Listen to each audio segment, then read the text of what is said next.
صباح الخير. بصوا يا جماعه، هندله شغل الديزاين، شغل التصميمات، شغل الانجينيرنج في المشاريع اللي بيبقى فيها مواصفات عاليه، فيها ستاندرد انترناشونال ستاندرد، مواصفات عالميه عاليه.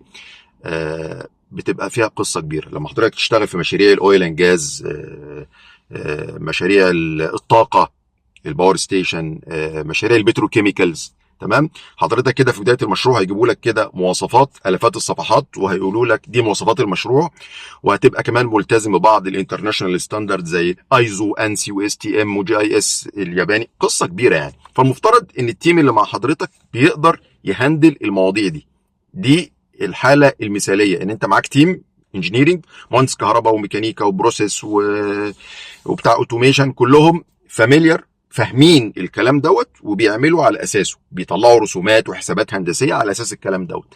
بس ده مش دايما هي دي الحاله اللي انت حضرتك هتلاقيها. ففي 4 حالات انت حضرتك هتمر بيهم، يعني مش هتخرج بره ال4 حالات دول. انا ال4 حالات دول مريت بيهم، فانا هقول لك مميزات وعيوب كل طريقه يعني.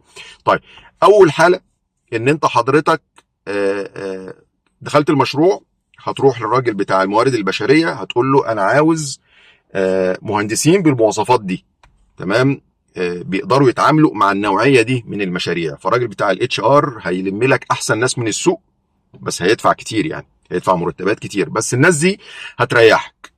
تمام. هتوفر عليك وقت وفلوس ومجهود فيما بعد، انت هتعرف كده. تمام. لو جبت ناس كاليبرز او ناس امكانياتهم اقل من كده، انت هتتعب.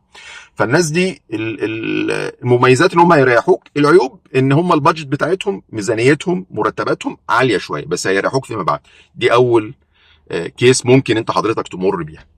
الكيس التانية ان انت حضرتك معاك تيم، انت معاك شغال في شركة كبيرة، ومعاك كل الناس مهندسين كهرباء وميكانيكا وبتوع ديزاين، بس لسه ما اشتغلوش في النوعية دي من المشاريع. فالشركة لو عندها رؤية، او الشركة حاطة عينيها ان هي تشتغل في النوعية دي من المشاريع، هتستثمر شوية في ان هي تدرب الناس دي. فانت لازم حضرتك تبقى عارف ان التدريب ده محتاج وقت ومحتاج فلوس. تمام. بس الشركه هنا ليها نظره بعيده، ليها نظره مستقبليه، ليها فيجن، ليها رؤيه انها تشتغل في المشاريع دي. هتستثمر في الناس بتوعها، وهتدربهم علشان يكونوا مؤهلين للنوعيه دي من المشاريع. ده هيتكلف فلوس ومجهود. وفي سؤال مهم جدا لازم حضرتك تبقى فاهمه وعارف القصه دي ازاي. فلوس التدريب الناس دي هتتحمل على مشروعك، ولا هتتحمل على ميزانية التدريب بتاع الشركة كلها؟ ده سؤال مهم جدا، وبيبقى فيه خناقات كتيرة قوي. دي الطريقة التانية. الطريقة التالتة، حضرتك بدأت المشروع وما عندكش رفاهية الوقت، لازم على طول تبتدي تطلع رسومات. المكنة لازم تطلع قماش زي ما بيقولوا على طول. ف والتيم اللي عندك اول مره يشتغل في النوعيه دي، تيم التصميمات اول مره يشتغل في النوعيه دي من المشاريع، هتضطر اسفا ان انت تتعاقد مع شركه بتدي خدمات هندسيه، خدمات تصميمات هندسيه، ان هم يطلعوا لك الرسومات. عندهم خبره في النوعيه دي من المشاريع، فهيبتدي يطلع لك رسومات زي ما انت عاوز. والمشهور قوي، الشركات المشهور قوي في القصه دي شركات الهندي بالذات يعني. تمام. بس في عيوب. انت هتبقى ميزتها ان هو على طول هيبتدي يطلع لك رسومات، بس عيوبها ان الموضوع السريه، المشروع كله بقى سريه المشروع وسريه التصميمات. انت بقى ما عندك طرف تاني متعاقد معاه، فالموضوع ده مهم جدا. الكوميونيكيشن والتواصل لازم يكون قوي، والمتابعه قويه بينك وبين الشركه اللي بتعمل لك تصميمات. دي عيوب القصص دي. وبرضو في ميزه ان انت اما الشركات دي تبتدي تطلع لك رسومات، والتيم بتاعك يبتدي يحتك بالنوعيه دي، هيتدرب برضو شويه، يعني هيستفيد يعني. فدي الطريقة الثالثة. الطريقة الرابعة، وهي الطريقة المؤلمة والقاسية واللي مليانة مشاكل، ان انت حضرتك بدأت المشروع وعندك تصميمات كتيرة، عندك مواصفات كتيرة، وعندك التيم.